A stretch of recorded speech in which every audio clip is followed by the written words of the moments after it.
게 있다 그랬죠? 그게 성령입니다. 그러니까 성령이 내게 임하는 거는 기도해야지 주어져요. 성령 충만은 더더욱 그렇습니다. 계속 성령 충만을 지금 강조하고 있는데, 성령 충만해야 지금 내 삶 가운데서 일어난 이 일들이 하나님의 인도였구나가 믿겨집니다. 성령이 없으면요, 그냥 내 삶에서 불특정하게 일어나는 일들이 있지 않습니까? 갑자기 뭐 이런 일이 일어나고 저런 일이 일어나고, 뭐 갑자기 집안이 망하고 갑자기 뭐 로또가 되고, 뭐 이런 것들이 그냥 스쳐가는 삶의 한 단편처럼 보여요. 근데 성령이 임하시면은 나에게 일어난 모든 한순간 한순간이 하나님의 인도하심이 믿겨집니다. 막 갑자기 막 짜증날 때가 있죠. 갑자기 더워가지고 힘들 때가 있죠. 갑자기 막 일이 꼬일 때가 있죠. 갑자기 막 예기치면서 폭풍이 물으셔가지고 막 어려울 때가 있죠. 또 이거 언제 끝나나는 계속 반복되는 일들이 있지 않습니까? 이거 언제 끝나지? 이거 언제 끝날까? 도대체 이거 언제까지 가야 되는 것이지? 그 모든 순간들이 성령이 없으면은 그저 그냥 재수 없는 거예요. 그냥 그게 다 인생인 거예요. 그냥 그게 어떻게 삶의 한 부분인 거예요. 성령이 임하시면은 이것들이 내 삶에서 하나님이 인도하시는 손길이 둥아가 믿어지게 돼요. 이 믿어지는 인생은 보는 게 다릅니다. 믿어지는 인생은 내가 지금 뭘 기도해야 될지를 스스로 깨달아요. 여러분 지금 버텨야 될 때입니까? 뒤로 물러서야 될 때입니까? 여러분의 인생은 지금 앞으로 나가야 될 때입니까? 아니면은 가만히 있어야 될 때입니까? 지금 여러분에게 필요한 힘은 무엇입니까? 힘도 여러 종의 힘이 있죠. 유연함도 힘이에요. 유연함이 필요할 때가 있어요. 강직함도 힘이죠. 강직함이 필요할 때가 있어요. 버팀도 힘이지 않습니까? 버텨야 될 때가 있습니다. 뒤로 물러서는 것도 힘이 필요합니다. 뒤로 물러설 때가 있다는 거예요. 여러분 어느 때 지금 여러분은 어느 순간입니까? 여러분의 인생을 주께서 어떻게 이끌고 계십니까? 그러니까 기도할 것을 알게 돼요. 내가 지금 뭘 기도해야 될 것인가? 여러분 1년 뒤에 무엇을 바라보고 지금 앞으로 가고 계십니까? 1년 뒤에 여러분의 인생은 어떤 일이 일어나길 기대하고 있습니까? 성령께서 여러분을 준비시키실 때 아무 목적이 없지 않거든요. 사람도 운동할 때 다 목적이 있지 않습니까? 근데 하물며 하나님께서 우리에게 목적이 없으시겠습니까? 그럼 그 목적을 알고 기도하는 사람과 목적을 모르고 가만히 있는 사람은 완전 다르지 않겠습니까? 지금 하나님이 여러분을 뭘 준비시키고 계십니까? 이것은 성령이 임해야지 보여요. 성령이 임하지 않으면요 안 보여요. 안 보이니까 그냥 그 순간밖에 한탄밖에 나오지 않습니다. 여러분 꼭 성령을 듣고 기도하십니다. 오늘 예배도 마찬가지죠. 성령이 없으면요 안 들려요. 잡생각 계속 나요. 저 사람 뭐하지? 언제 끝나나? 보는 기준 모히또 맛있다. 그냥 예배 왜 딴 것만 들어와요? 여러분 지금 다시 한번 우리 눈 감고 기도하십시다. 잠깐 눈 감고 기도하십시다. 기도하실 때 하나님 나에게 성령이 임하게 하여 주시옵소서. 성령이 오셔서 내 마음 가운데 문을 여시고 말씀이 들리게 하시며, 말씀 들린 가운데 내가 지금 무엇을 놓고 기도해야 될지, 무엇을 간구해야 될지 깨달아 알게 해달라고 우리 잠깐 동안 기도하십시다. 기도하겠습니다. 하나님 여기 있는 모든 사람들에게 성령을 부어주셔서 말씀이 들리게 하여 주시옵소서. 말씀이 들리게 하여 주시옵소서. 무엇을 기도할지 기도의 방향을 알게 하여 주시옵소서. 지금 나의 인생에 어떤 과정 중에 있고 주님의 손길이 어느 곳에 있는지 우리 저를 포함해서 여기 있는 모든 사람들이 깨달아 알게 하여 주시옵소서. 성령께서 이들의 마음을 주관하시고 우리의 마음을 주관하셔서 아버지 지금 이 순간들이 성령께서 어떻게 해석되어지는지를 깨달아 알게 역사하여 주시옵소서. 하나님 은혜를 간구합니다. 예수님 이름으로 기도하였습니다. 아멘. 설교할 때마다 늘 느끼는 겁니다. 제가 여기서 아무리 멋진 설교하는 것보다 여러분이 성령 받아서 기도하고 듣는 게 훨씬 여러분께 유익합니다. 저는 늘 부족해요. 제가 많이 알아봤자 얼마나 알겠습니까? 성경 하나님 말씀 다 알아봤자 여기 1%나 알까요? 그러니까 따로 이렇게 기도하면 제가 왜 여기 서 있죠? 저도 지금 말씀 너무나 모르는 사람인데 제가 여기 서 있는 여러 가지 이유가 있다 할지라도 그 이유를 넘어서 여러분이 기도하고 말씀 듣는 그 순간이 더 여러분이 유익합니다. 여러분 꼭 성령 붙드시기 바랍니다. 신약은 모두 27권이고 저자들은 모두 예수님 같은 유대인들이었습니다. 근데 딱 두 권만 유대인 외에 이방인이 썼습니다. 그게 바로 누가복음과 사도행전입니다. 누가복음은 누가가 썼습니다. 누가는 유대인이 아니라 그리스인이었어요. 또한 누가는 의사였습니다. 로마 시대 의사는 그저 주술이나 약초로 사람을 낫게 하는 사람들이 아니라 수술하던 사람이었어요. 다음 슬라이드 보이실래요? 저게 로마 시대 수술 기구들입니다.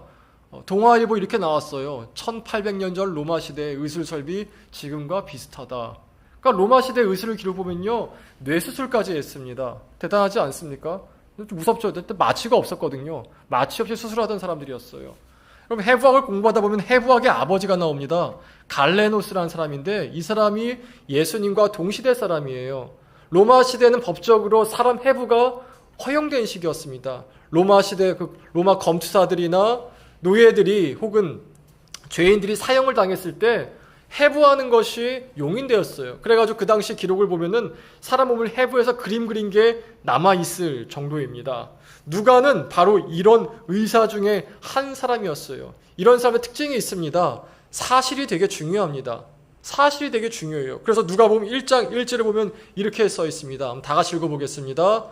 우리 중에 이루어진 사실에 대하여. 누가복음은 누가가 쓸 때 사실을 썼어요. 풍문이 아니었습니다. 상상이 아니었어요. 그럴지도 몰라가 아니었습니다. 이야기가 아니라 눈으로 보고 사람들의 귀를 들은 다음에 들은 여부의 진위 여부를 확인한 아주 그 사실만 쓴 게 누가복음이었다는 것이죠. 이 누가복음과 사도행전을 누가가 썼는데 누가복음의 전체의 주제가 있다면 부활입니다. 누가복음은 누가가 예수 그리스도의 부활이 일어난 것을 증명하기 위해서 썼단 말이에요. 부활하심을 증명하기 위해서 말씀하고 싶은 게 이거였습니다. 예수 그리스도는 진실로 하나님이셨다. 또 사도행전에서는 주제가 성령이셨거든요. 이 성령으로 말미암아 죽으신 예수 그리스도와 부활하신 예수 그리스도께서 그저 유대인의 신이 아니라 온 세계를 위해 온 인류를 구원하시기 위해 오신 우리의 하나님이시다를 썼단 말입니다. 그게 누가복음과 사도행전의 주제였어요. 여러분, 사실 믿지 않는 사람들에게 이 부활과 성령만큼 믿기 힘든 것이 또 없습니다. 여러분, 성령 믿으십니까? 성령께서 여러분에 오시면은 하나님 말씀을 들리게 하신다 믿어지세요?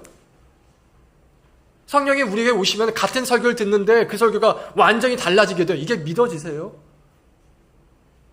이여령 박사님 계셨습니다. 지금 작고하셨죠. 이분이 이런 말씀하셨어요. 내가 무신론자였을 때 믿기 힘든 게 세 가지가 있었다. 첫 번째는 창조가 안 믿겼다. 두 번째는 부활이 믿기지가 않았다. 세 번째는 성령이 믿기지 않았다. 똑같은 사람인데 어떻게 성령이 임한 사람과 임하지 않는 사람을 다르다고 말할 수 있느냐. 그럼 믿지 않는 사람이 이게 안 믿깁니다. 심지어 목회자조차도 어떤 목회자들은 지식으로 말미암아 사람이 변화될 수 있다고 믿습니다. 그렇지 않습니다. 지식은 필요한 부분이지만 성령이 오셔야 내가 달라집니다. 성령이 오셔야 달라져요. 저는요, 여기 중에 어떤 사람도 있겠지만 비슷한 사람이 있다고 저는 생각합니다. 저는 수도승 같은 게 내 인생의 목적이라고 저는 좋다고 생각했어요. 사막 같은 데 가가지고 혼자 살면서 혼자 살면 죄도 안 질 것 같았거든요. 사막엔 볼 것도 없지 않습니까? 혼자 있으면서 죄 안 짓고 그저 거룩하게 사는 것이 주님의 뜻이 아닐까라고 생각한 적이 있었습니다. 한때는 결혼을 생각하지 않았어요. 그냥 아프리카에서 하나님 말씀 들으면서 광야에 살면은 천국 가지 않을까? 주님 말씀 그게 아니었거든요.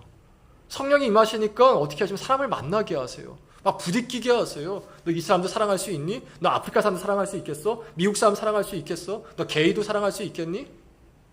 넌 너를 미워하고 너의 뺨을 때린 권위자도 사랑할 수 있겠니?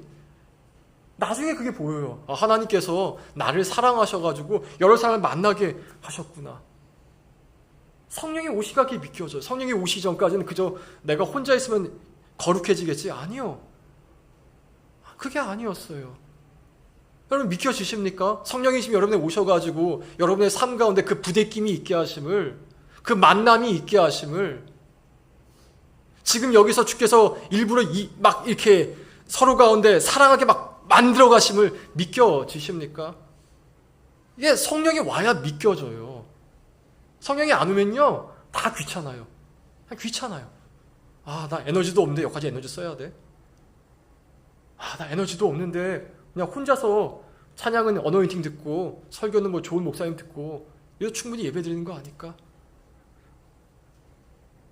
또 성령이 오시기 전에 반대인 사람도 있어요. 기도가 최고야. 기도만 해야 돼. 기도만 있어. 아니, 성령이 오시게 되면요, 말씀을 보게 만들어요. 봐가지고 막 믿겨지게 만든단 말이에요. 이효령 박사님이 그래서 안 믿었어요. 이효령 박사님이 무신론자에서 성경을 통독했던 사람이에요. 근데 성령이 오신 다음에 그분이 제일 먼저 했던 게 뭐냐면요, 교회에 나가기 시작했어요. 교회에 나가서 자신보다 월등히 학력이 낮은 그 목사님의 설교를 듣고 거기서 무릎 꿇고 기도하기 시작했단 말이에요. 여러분, 하나님을 믿는다는 것은 증명으로 믿는 게 아닙니다. 예수님 당시에 예수님이 부활했을 때 고린도서 15장에 보면요, 예수님의 부활을 무려 500명이 넘게 봤다고 써 있어요.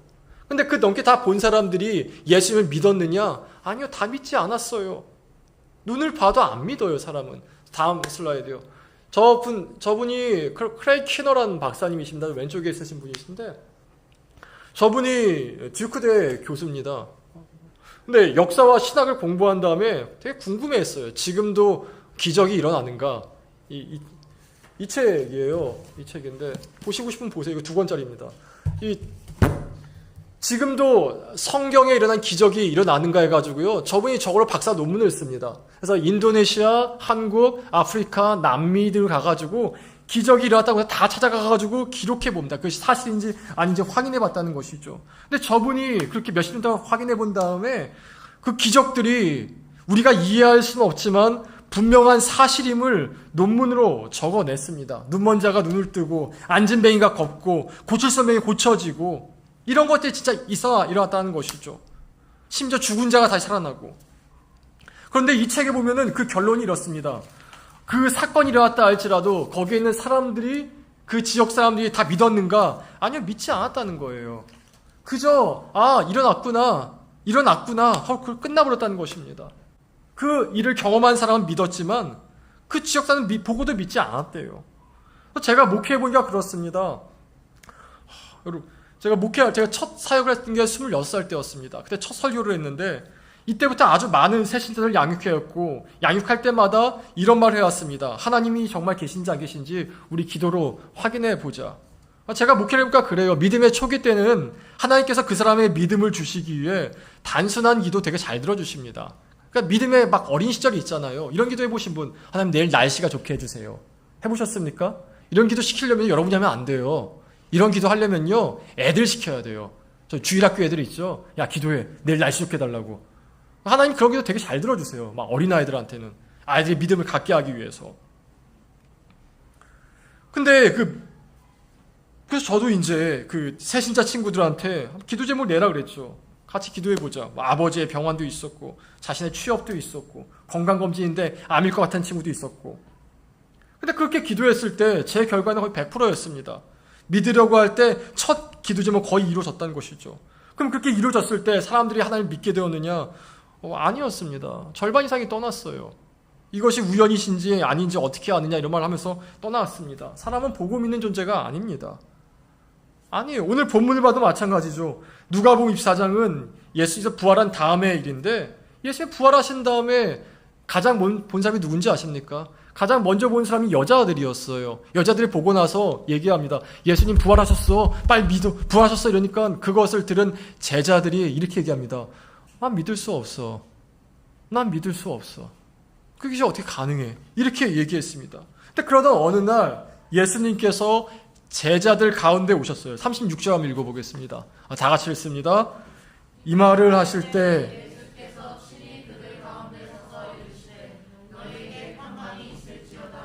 제자들이 난 믿을 수 없어 할 때 갑자기 예수님이 오셨어요. 그러니까 어떻게 들어오셨다는 기록이 나와 있지 않죠. 그냥 갑자기 와가지고 서서 이르시되 이렇게 말씀하시죠. 너에게 평강이 있을지어다.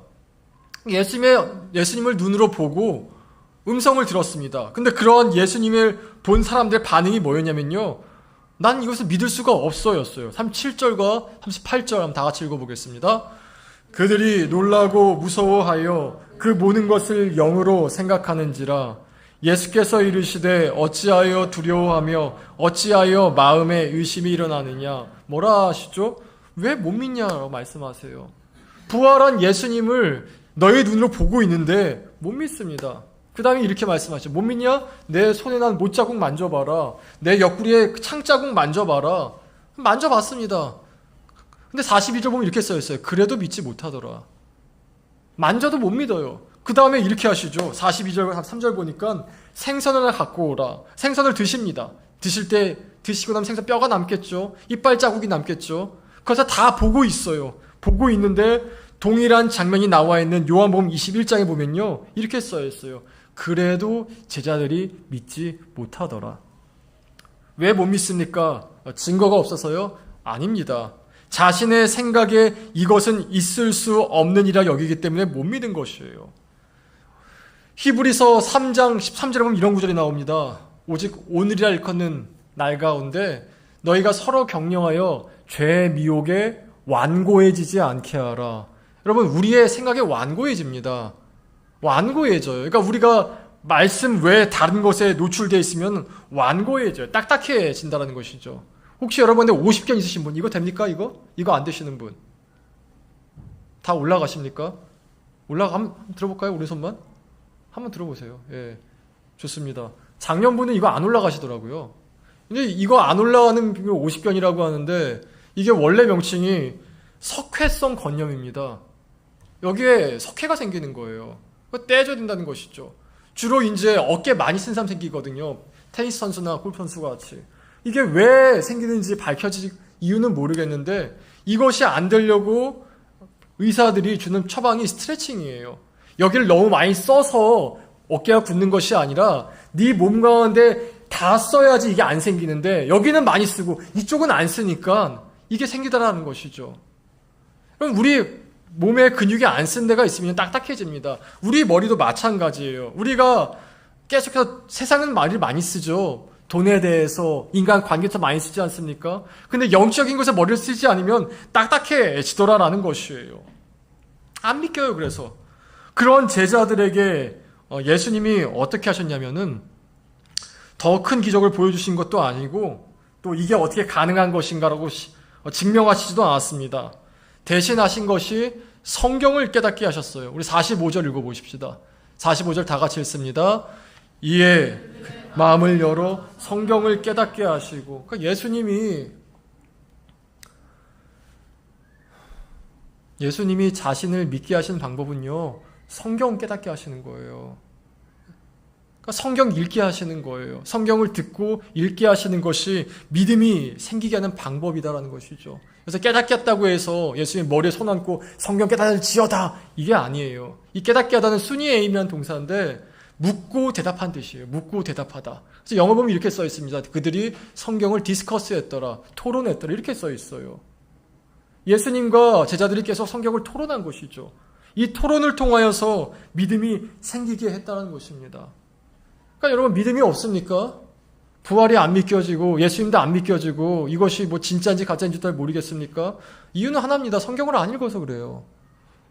성경을 멀리해서 그래요. 저기 보면 확신이라는 책이 하나 있습니다. 확신 여기가 한 대 있는데 그 책 보면 이렇게 있으면 자신감이 없는 사람이 있느냐? 거울을 보면서 넌 할 수 있어라 하루 10번만 외쳐라. 그럼 확신을 갖게 될 것이다. 이렇게 얘기하고 있습니다. 진짜인지 거짓말인지 모르겠습니다. 전 해본 적이 없거든요. 그러나 분명한 게 하나 있습니다. 내가 계속 나에게 어떤 메시지를 던지느냐가 내 믿음이 된다라는 것이에요. 증명이 아닙니다. 증명이 아닙니다. 여러분 지금도 하나님께서는 한 사람에게 믿음을 갖게 하기 위해서 동일한 방법을 쓰세요. 여러분에게 하나님 믿겨지게 하기 위해서 성경을 읽게 하시고 설교를 듣게 하세요. 여러분 이게 하나님의 최선임을 아셔야 됩니다. 좀 부끄러운 얘기지만 저는 어렸을 때 이런 기도해봤어요. 하나님 제가 날아다니면은 좋겠습니다. 막 무빙에서 나오는 뭐 누구죠? 조인성, 이두식인가? 김두식인가? 뭐 어쨌든 그 사람처럼 날아다녔으면 좋겠습니다. 그럼 하나님 믿을 수 있을 것 같아요. 또는 이런 기도 해봤습니다. 하나님 제가 손댔을 때 그 사람 병이 좀 나았으면 좋겠습니다. 그러면 제가 하나님 믿을 수 있을 것 같았습니다. 여러분 이런 걸 믿음 생기지 않아요. 하나님께서 우리로 하여금 믿음 생기게 하는 방식은요. 성경 읽게 하고 묵상하게 하시는 거, 기도하게 하시고 설교 듣게 하시는 거예요. 왜냐하면은 하나님을 믿는다라는 것은 하나님의 존재가 내 증명되는 것이 아니라 하나님이 나를 사랑하시는 게 믿겨지는 것이기 때문에 그래요. 여러분, 하나님이 여러분을 사랑하시는 게 믿겨지십니까? 아니면 하나님께서 여러분에게 아무 관심도 없고 그냥 내버려 두시는 것 같습니까? 여러분, 하나님이 여러분을 사랑하신다는 게 믿겨지십니까?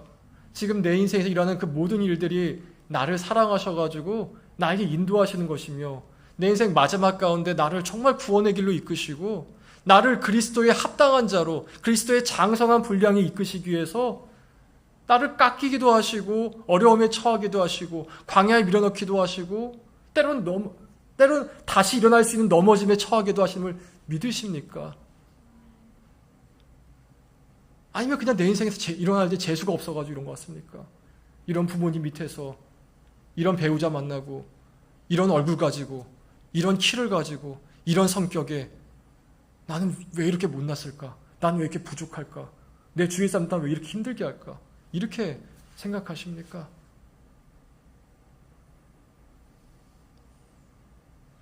그래서 여러분, 하나님 믿는 사람은요, 수용적이에요. 내 인생이 수용이 돼요.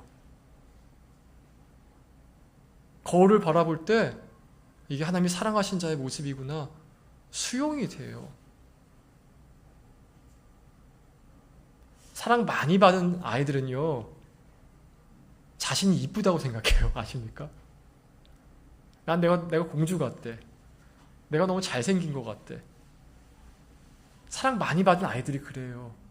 근데 그 사랑을 누구한테 받아요? 부모님께 받았어요. 우리도 똑같아요. 자신을 수용하는 것이거든요.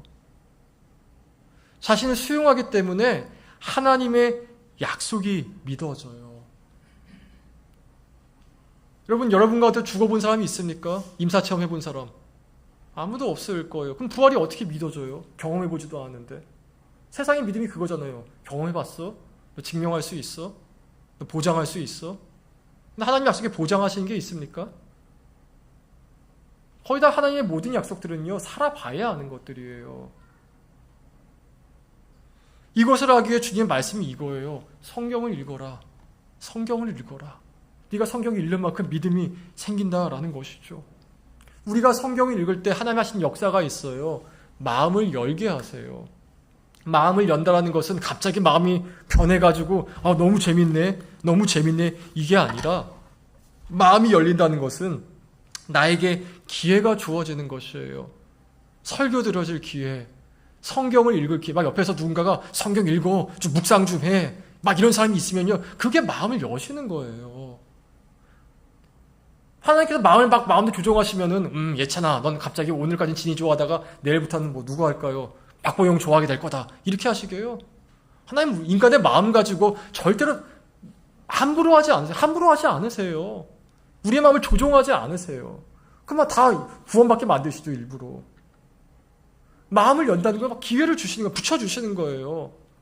여러분, 가지 가운데 매일 묵상하는 사람이 있습니까? 한 사람도 있다면요, 그게 여러분이 주신 성령의 기회예요. 지금 저 사람을 봐라, 말씀을 읽어라, 말씀을 읽고 그 가운데 버텨라. 그게 내가 너에게 주는 은혜다. 이게 마음이 열리는 기회입니다. 근데 아무리 마음이 열려도 거부하고 떠나가면 그때는 어쩔 수가 없어요. 여러분, 이게 주님의 기회심을 알기 바랍니다. 여러분, 부활이 믿겨지십니까?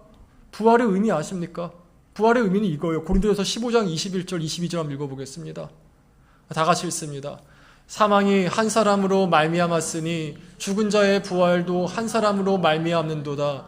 아담 안에서 모든 사람이 죽은 것 같이 그리스도 안에서 모든 사람이 삶을 얻으리라. 그리스도의 부활이 말하는 것은요, 우리도 부활한다는 거예요. 우리도 죽으면서 끝나는 것이 아닙니다. 아까 뭐 우스갯소리로 가지장들 모아놓고 그런 얘기했는데, 너희 다시 삶을 산다 하더라도 너희 배우자와 결혼하겠느냐? 민석이랑 예찬이가 뭐라 그랬을까요?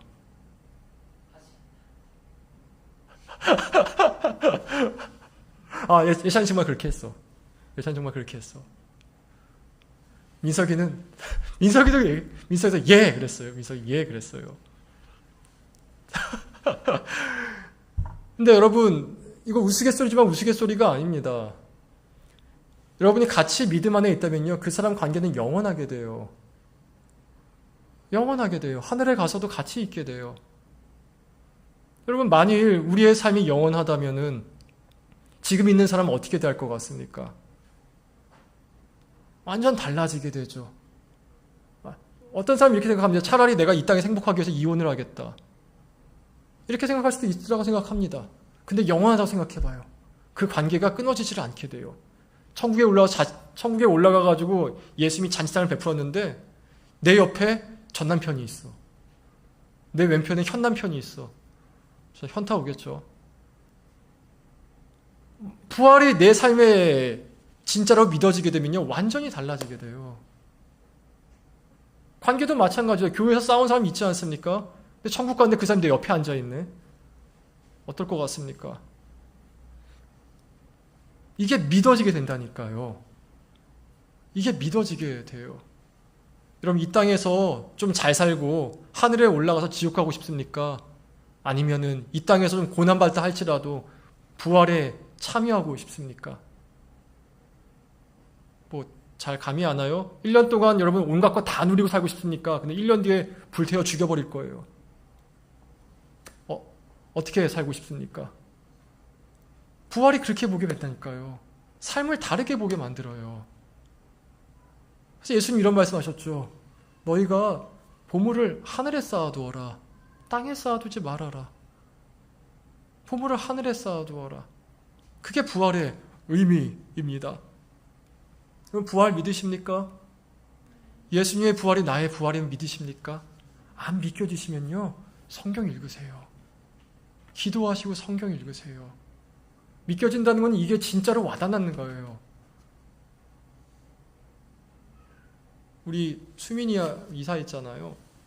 수민이한테 방 어떻게 꾸몄니? 물어보면 이렇게 얘기하더라고요. 하나는 수민이랑 저희 방이고요.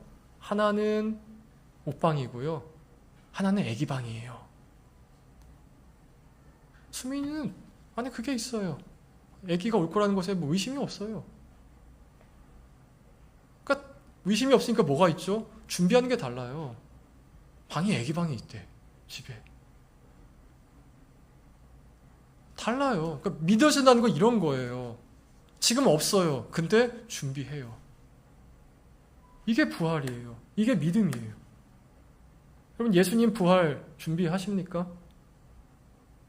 여러분, 예수님이 심판하실 것 준비하십니까? 승천에 있는 심판이거든요. 예수님이 승천하시다는 얘기는 다시 오신다는 얘기예요. 다시 오셔가지고 그때는 심판자로 오세요. 오늘 가지 모임 질문이 나중에 질문이 이겁니다. 여러분, 예수님이 여러분의 삶을 다 알고 있다면은 그 다 알고 있다는 게 두려움이 되겠습니까? 아니면은 하나님은 알고 계셨군요. 기쁨이 되십니까? 예수님이 내 마음을 다 아신대요. 이번 주 한 주 삶을 다 아신대요. 그러면 그것이 하나님은 알고 계셨군요. 라는 기쁨이 되겠습니까? 아니면은 좀만 더 있다 오시지. 이러시겠습니까? 여러분, 예수님이 여러분의 기도 생활을 아신대요. 그러면 그 기도 생활을 아는 것이 두려움이 되십니까? 아니면은 기쁨이 되십니까? 그게 승천의 의미예요. 여러분, 예수님 심판 준비하십니까? 요한복음 5장에 보면 이렇게 써 있습니다. 선한 일을 행하는 자는 생명의 부활로, 악한 일을 행하는 자는 심판의 부활로 나오게 될 것이다. 지난주에 그 얘기했죠. 예수님 믿는다는 것은 몸부림치는 거라고. 세상은요, 우리를 가만히 두질 않아요. 그냥 계속 악으로 나오게 만들어요. 하나님 없이 살게 만들어요. 그냥 물결 흘러가듯, 썩은 물고기가 흘러가듯 그렇게 만들어요. 근데 살아있는 물고기는 어떻게 하죠? 막 강을 거스러 올라가죠. 막 강을 거스러 올라가지 않습니까? 근데 어떻게 물고기 헤엄치고 보셨습니까? 막 온몸을 몸부림치며 올라가지 않습니까? 그 몸부림이 있으십니까? 그럼 세상에 흘려가게 될 것이에요. 말씀을 맺습니다. 여러분, 매주 드리는 예배가 기쁨이 되는 사람이 있고, 매주 드리는 예배가 기쁨이 되는 사람이 있고, 오히려 매주 드리는 예배가 짐이 되는 사람이 있을 것입니다. 그 이유는 소망의 유무예요. 사람은 뭐든지 기쁨이 없으면 못 살아갑니다. 하나라도 기쁨이 있어야 돼요. 이 기쁨을 찾으려고 막 몸부림칩니다. 근데 소망이 없으면요, 인스턴트식 자극만 찾아요. 술이 주는 자극, 마약이 주는 자극, 당분이 주는 자극, 또는 미디어가 주는 자극. 근데 이런 자극은 교회에서 줄 수가 없어요. 대신 교회가 주는 기쁨은 뭐냐면은 소망이에요. 예수님이 나를 알고 계시지, 예수님이 나의 기도를 듣고 계시지, 지금 내 삶이라는 모든 일들이 예수님이 나의 인도하신 증거시지, 그분이 나를 죽음에 내버려두지 아니하시고 하늘에 있는 거처로 인도하실지, 이 소망입니다. 여러분, 이 소망을 갖고 살아가시기 바랍니다. 여러분, 이 소망이 기쁨을 정말 줬으면 좋겠어요. 이 소망이 정말 여러분 삶에 끊이지 않는 기쁨을 만들어내시길, 그것을 경험하길 간구합니다. 우리 찬양하실 때, 우리 기도하실 때 우리 찬양하고 기도하겠습니다. 주만 의지했던 모든 것 변해가고, 억울한 마음을 거저가네.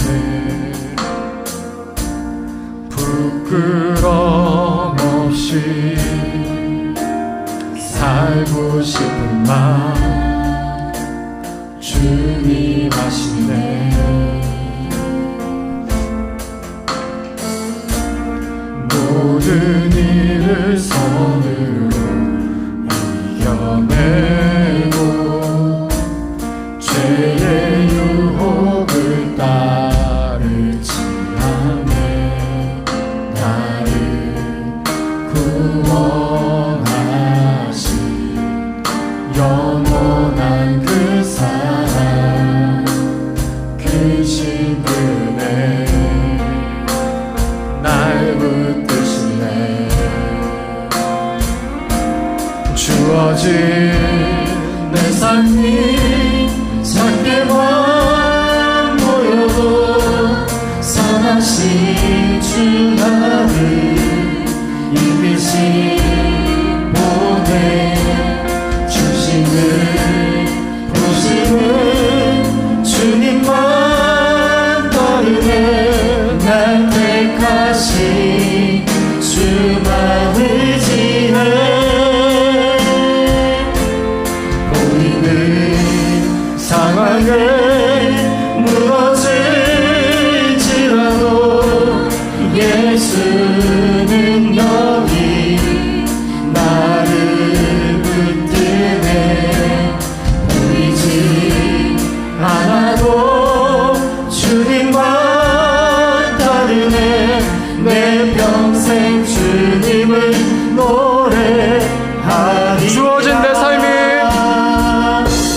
주어진 내 삶이 작게만 보여도 선하신 주 나를 이끄시 보내. 주시는 주님만 따르네. 날 택하신 주만 의지해. 보이는 상황에 무너질지라도 예수는 여기 나를 붙드네. 보이지 않아도 주님만 따르네. 내 평생 주님을 노래하리라. 이 시간 기도하실 때 찬양 가사에 이런 게 있습니다. 보이는 상황에 무너질지라도. 성령께서 우리에게 삶을 인도하시면 보이는 상황이 자꾸 무너지게 됩니다. 그 무너진 가운데 예수만 붙잡게 만드는 거죠. 하나님만 붙잡게, 하나님만 소망이 되게 만드시는 것이죠.